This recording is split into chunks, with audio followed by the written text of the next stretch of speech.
Don't even ask what's going on with the Barnet, honestly, fuck knows. But anyway, let's talk West Ham United. Well, West Ham London anyway. It was the boycott last night against Brentford, and it was nice to see the manager and the players actually joined in with the boycott, because that is honestly one of the worst performances I think I've ever seen.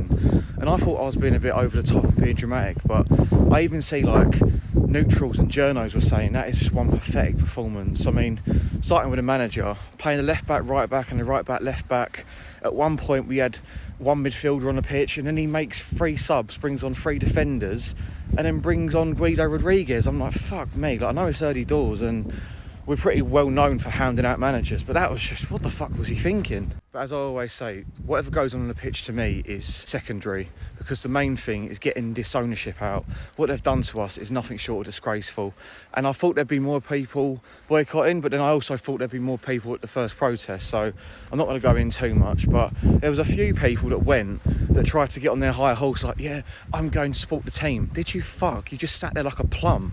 And I'm not saying that to everyone that went. You're allowed to do what you want, but don't start giving it fucking big spuds on Twitter, giving it like, oh yeah, I'm a superior fan because I'm going to support the team, and just sit there like a fucking cuck. Like, what's the point? You might as well sat indoors with me. I honestly think I've watched us lose 5 and 6 and put in more of a fight. That was some apathetic performance. They just showed nothing again. Like, losing every single duel. Andy Irving starting, like, yeah, I know some people like to fucking chant his names because he's a bit of a meme and a cult hero, but he's dross. Like, what the fuck is that? I mean, I know it's hardly breaking news, it's been a terrible start to the season, but deep down I always felt we had enough quality in players like Paqueta, Jared Bowen to stay in the league.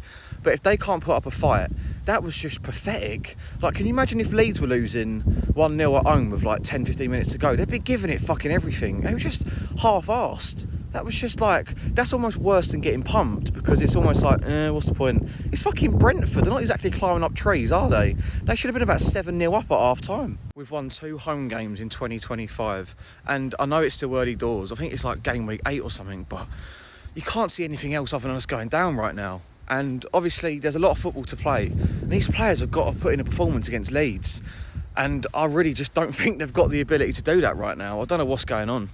It's like, I think Nuno did get the lineup wrong and his tactics wrong, but the thing is, it comes to a point in football where the fundamental basics of what a player needs to do, like attitude, desire, fucking winning your duels, you could play any formation, any system, any manager. They just let themselves down time and time again.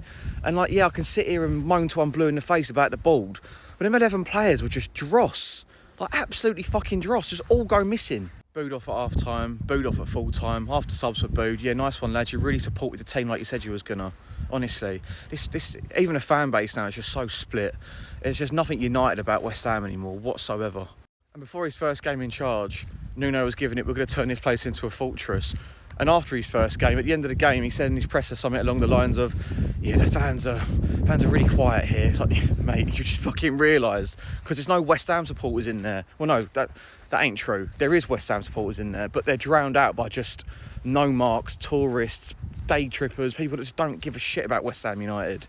And that's the reality of it, and I think he's going to realise that very quickly. But anyway, look, the reality is Friday night is now fucking huge.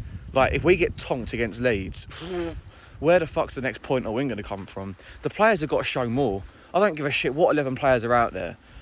Just, how can you not show anything? Or, fuck me. I suppose let's end on a positive for once. Well done to the people that have got a bit about and that give a shit about this football club and boycotted. You've done your bit, we've done our bit. Whether there was 5 of us, 20,000 of us, who fucking cares? We can go home, well, we can't go home because we stayed at home. We can sit indoors and know that we've done our bit. And if you went to the game, fair play, you do what you got to do, but you can't be going to the game and then saying, yeah, I want its ownership out. You can't dip your toe in a protest. What fucking changes if you do that? Anyway, I might see you at Ellen Road, I might not. I'm absolutely brassic, and it's going to be about a 220 quid away day at this rate, but you might see me there. If not, I'll see you at the Burnley protest. Come on, you rip-roaring bum irons.